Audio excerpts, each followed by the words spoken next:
How to fix something went wrong error on Google Play Store.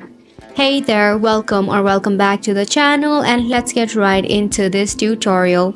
Now to fix your Play Store error, firstly check for your phone storage.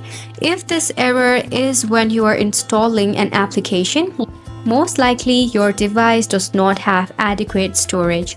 Now to solve it, tap open your phone settings. In your phone settings, scroll down until you see the option of storage and check for the storage of your phone. Now, if it shows that you do not have adequate storage, you can click on manage storage, where you will have to remove some of the files, application and more.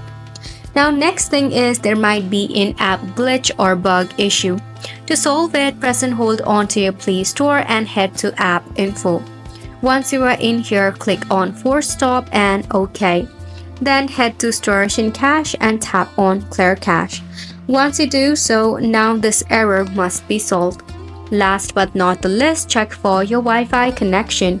If your Wi-Fi is acting up, switch into your mobile data or your airplane mode. Well, that's it for the video as well. Hopefully this was helpful to you. Thank you so much for tuning in.